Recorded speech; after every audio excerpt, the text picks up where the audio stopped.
Good evening बच्चों। देखो बच्चों, अपने बोर्ड एग्ज़ाम जो है वो स्टार्ट हो गए हैं और कई स्टूडेंट के कमेंट आ रहे हैं। कई स्टूडेंट कह रहे हैं कि सर हमें टेंशन हो रही है, डिप्रेशन का शिकार हो रहे हैं, सर हम क्या करें, हमें थोड़ा सा मोटिवेट करो, हम एग्ज़ाम का पेपर कैसे लिखें, किस प्रकार से हम आंसर दें कि ताकि हम अधिक से अधिक स्कोरिंग प्राप्त कर सके। और ज़्यादातर जो कमेंट आ रहे हैं भैया वो ये दो कमेंट आ रहे हैं कि सर बोर्ड परीक्षा में हम कौन कौन से पेन काम में ले सकते हैं, क्योंकि अभी तक कई स्टूडेंट के कंफ्यूज है। कंफ्यूज का कारण भी ये भैया, कोई कुछ बता रहा है, कोई कुछ बता रहा है, सही स्पष्ट राय जो है वो कोई भी नहीं दे रहा है। ठीक है, क्योंकि स्टूडेंट क्या करते हैं, यूट्यूब के ऊपर सर्च करते हैं कौन सा पेन काम में लेना है, तो कोई यूट्यूब वाला ये बता देगा, कोई ये बता देगा। तो यहाँ पर थोड़ी सी एक कन्फ्यूजन बनी हुई है। दूसरा है कि सर हम पेपर कैसे सोल्व करें, पॉलिटिकल का पेपर कैसे सोल्व करें, हिस्ट्री का पेपर कैसे सोल्व करें, जियोग्राफी का पेपर कैसे सोल्व करें, इस प्रकार के कमेंट आ रहे हैं। तो देखो भैया, अपने आज की जो क्लास है वो इसी मुद्दे पर होगी कि अपने को बोर्ड एग्जाम में क्या करना है, कैसे करना है, जिससे हम एक अच्छी स्कोरिंग प्राप्त कर सके। सबसे पहले भैया मैं आपको एक चीज़ बताऊंगा कि कोई भी एग्जाम जो है उसमें अगर आपको टॉप स्कोरिंग प्राप्त करनी है तो इसके लिए मुख्य रूप से आपको 3 बातों पर ध्यान रखना है। टॉप स्कोरर वही होगा जो इन 3 बातों को फॉलो करेगा। ये मान के चल लो, पहली बात सकारात्मक सोच, मतलब आपकी सोच जो है भैया वो कैसी होनी चाहिए, पॉजिटिव होनी चाहिए। अगर आपने ये सोच लिया कि हाँ इस बार मेरे को टॉप करना है, मेरे को 90% अंक प्राप्त करना है, तो आपको रोकने वाला कोई नहीं है। और अगर आपने ये सोच लिया कि मेरे तो 50% आने चाहिए, मैं तो फेल हो चुकी हूँ, मेरे तो आई तैयारी को नहीं, मैंने यही नहीं पढ़ा, मैंने वो ही नहीं पढ़ा, तो भैया फिर वैसा ही होगा। समझ रहे हो आप मेरी बात को? नाम सुना होगा आपने मेवाड़ का शासक महाराणा सांगा, जिसको अपने राणा सांगा भी कहते हैं भैया। मेवाड़ का सबसे शक्तिशाली शासक था, एक हाथ नहीं था, एक पैर नहीं था, एक आंख नहीं थी, फिर भी मेवाड़ का सबसे शक्तिशाली शासक था, किसी से हार नहीं मानी थी उसने।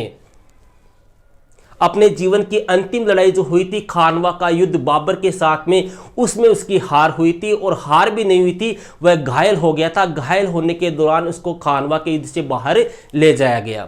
कारण क्या है भैया? उसकी सोच। उसने ये कभी बहाना नहीं बनाया कि मेरे हाथ नहीं है, मेरे पैर नहीं है, मेरे आंख नहीं है, ये कभी बहाना नहीं बनाया। उसकी सोच कैसी थी भैया? पॉजिटिव सोच थी। अगर आपको भी टॉप करना है, आपको अच्छी स्कोरिंग प्राप्त करनी है, तो आपकी सोच हमेशा कैसी होनी चाहिए? पॉजिटिव होनी चाहिए। ये सोच के चलो कि मेरी तैयारी बेस्ट है। एक छोटा सा उदाहरण देता हूं भैया, कई बार अपने ट्रेन में सफर करते हैं, आपने भी किया होगा। अगर कभी हम मान लो बिना टिकट के डिब्बे में बैठ जाए, टिकट नहीं कटाए, मतलब 420 करने लग जाए कि तो टिकट के पैसे बचाने हैं, फ्री में यात्रा करनी है, डिब्बे में बैठ जाए मान लो, तो अपने मन में सारे रास्ते में एक ही ख्याल आएगा कि कहीं टीटी ना आ जाए, कहीं हम पकड़े ना जाए। समझ रहे हो? और उस दिन टीटी आता भी है। समझ रहे हो? तो ये बात मैं इसलिए बोल रहा हूं क्योंकि भैया जैसी आपकी सोच होगी वैसा ही आपका रिजल्ट होगा।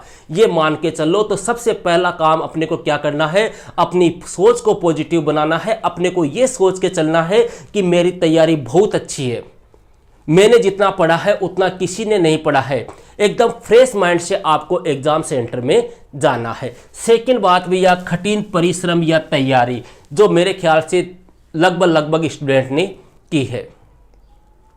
क्योंकि अकेले सोच से कुछ नहीं होता है भैया, सोच के साथ साथ में आपकी क्या होनी चाहिए? तैयारी भी होनी चाहिए। और तीसरी बात है भैया, आपका लिखने का तरीका या लेखन शैली, मतलब आपकी राइटिंग कैसी है, आपके लिखने का तरीका कैसा है। देखो कई बार क्या होता है, किसी की राइटिंग ऐसी होती है कि चेक करने वाला जो होता है वो उस कॉपी पर मोहित हो जाता है और ना चाहते हुए भी वो उसको नंबर देता है। क्यों? क्योंकि लिखने का जो तरीका है, लिखने की जो शैली है, उसकी राइटिंग है, वो उसको काफ़ी प्रभावित करती है। कैसे लिखना है, किस प्रकार से आंसर देने हैं, वो चर्चा अभी अपने यहाँ पर करेंगे। तो भैया पहली बात तो ये हो गई कि आपको इन बातों को जरूर से फॉलो करना है। अब बात करते हैं अपने फर्स्ट कमेंट पे कि सर कौन सा पेन काम में ले। कई स्टूडेंट कह रहे हैं कि सर लाल पेन काम में ले सकते हैं क्या, कुछ स्टूडेंट कह रहे हैं नीला ले सकते हैं क्या, कुछ कह रहे हैं जेल वाला ले सकते हैं। तो देखो भैया मैं आपको बता दूं, ये तो इन दोनों के अलावा नीला और काला, इन दोनों के अलावा आपको तीसरा पेन काम में लेना ही नहीं है, खरीदना ही नहीं है, ये मान के चलो, एग्जाम सेंटर में लेकर जाना ही नहीं है। और हो सके जहां तक इसको भी आपको काम में नहीं लेना है। आप इसको काम में ले सकते हो, कोई मनाही नहीं है। कहां काम में ले सकते हो वो भी मैं आपको बताऊंगा। भैया सबसे पहली बात अपने को ध्यान रखना, आपको नीले पेन से काम करना है, नीले पेन से काम करना है। और नीला पेन जो है वो जेल वाला नहीं होना चाहिए, रिफिल वाला आपको पेन काम में लेना है। 3-3 रुपए वाले पेन मत लेके आना भैया, हालांकि चलते अच्छे, मैंने भी चलाए हैं, लेकिन वो बीच में धोखा दे जाते हैं।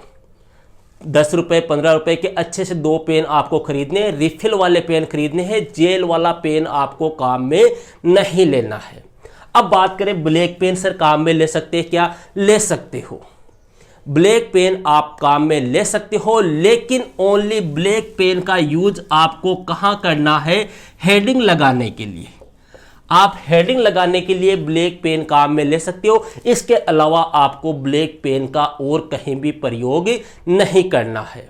और जहां तक मेरा मानना है, आप ब्लैक पेन रहने नहीं दो, हालांकि कोई रोक नहीं है, हेडिंग आप लगा सकते हो।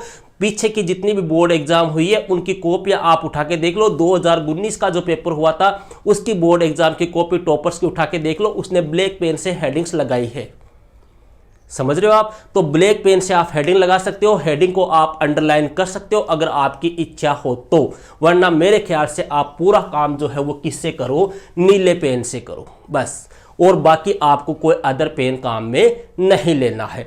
अब बात करते हैं भैया सर पेपर कैसे सोल्व करें, पेपर सोल्व कैसे करें कि हमारे ज्यादा से ज्यादा अंक आए।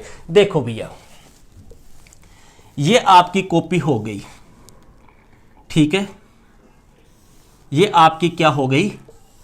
कॉपी हो गई। सपोज करो ये आपकी कॉपी है बोर्ड एग्जाम की। अपने देखो बोर्ड एग्जाम जो होती है उसमें भैया आपको 15 मिनट जो है वो पेपर पढ़ने के मिलते हैं। जब भी आप सेंटर में जाओ एकदम फ्रेश मूड के साथ, अच्छी नींद लेके आराम से रिलैक्स मूड के साथ में चाय पानी पी के आपको कॉपी में ऑफिस परीक्षा कक्ष में जाना है। जाते ही जैसे भी आपको पेपर मिल जाए, सबसे पहले आप उस पेपर को अच्छी तरह से पढ़ो।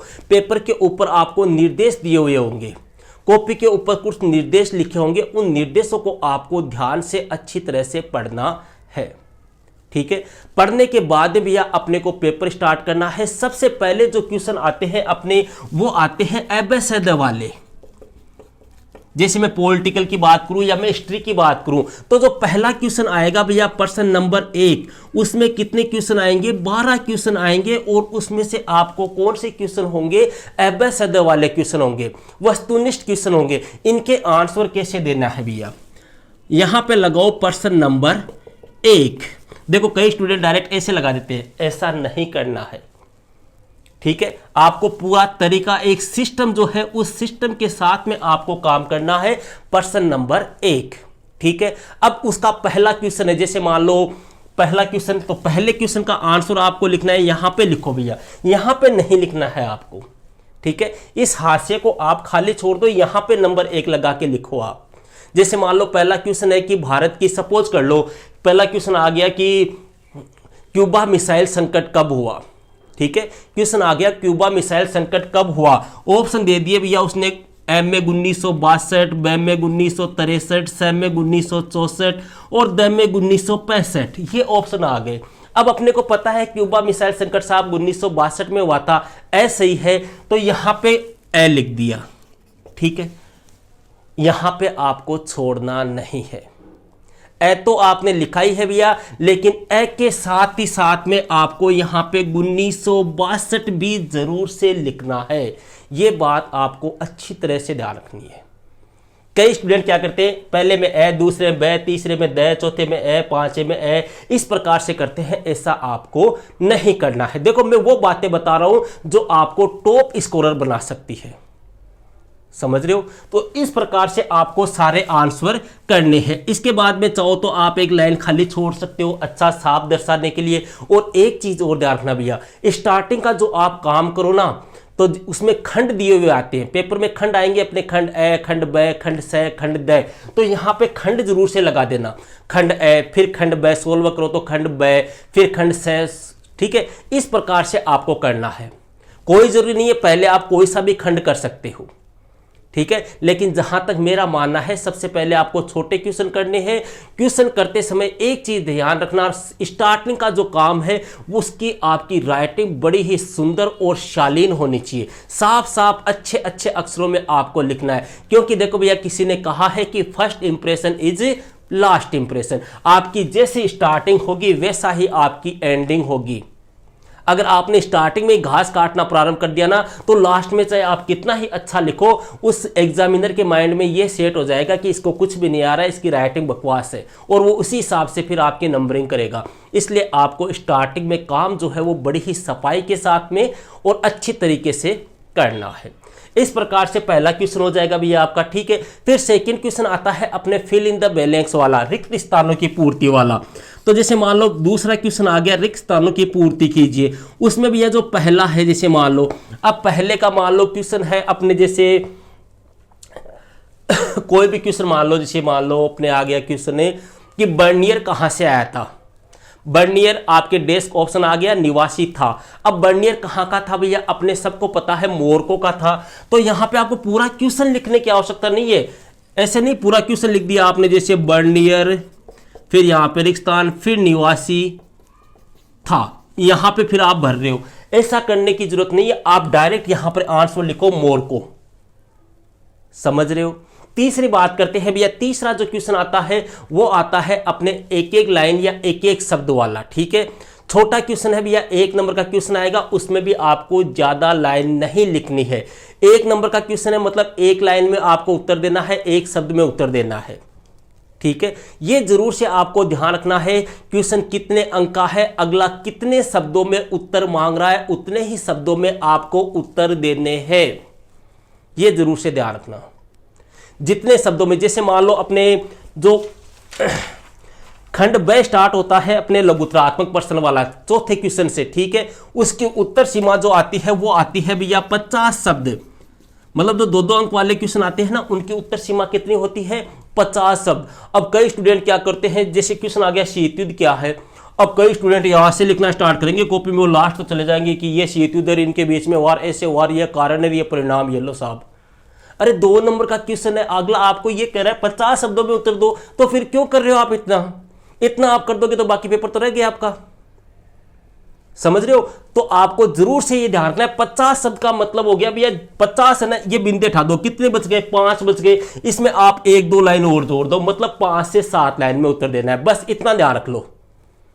समझ रहे हो, क्योंकि एक लाइन में कम से कम 7 से 8 शब्द आते हैं नॉर्मली, तो 50 शब्द कितनी लाइन में आएंगे, अपनी 6-7 लाइन में आ जाएंगे। 100 शब्दों वाला हो तो उसका आंसर आपको 12 से 13 लाइन में देना है। समझ रहे हो। इस प्रकार की बातों का भैया आपको जरूर से एग्जाम में ध्यान रखना है, बिल्कुल फ्रेश माइंड के साथ में, बिना किसी टेंशन के, बिना किसी डिप्रेशन के आपको एग्जाम देनी है। एग्जाम तक मैं आपके साथ में हूं, आपको हर प्रकार से मोटिवेट करता रहूंगा, ओके। और फिर भी अगर किसी के आपके कोई शंका हो तो आप मुझे कमेंट बॉक्स या अपने टेलीग्राम ग्रुप के ऊपर मैसेज कर सकते हो, ठीक है भैया। तो मिलते हैं फिर नेक्स्ट वीडियो में नेक्स्ट टॉपिक के साथ। दैट्स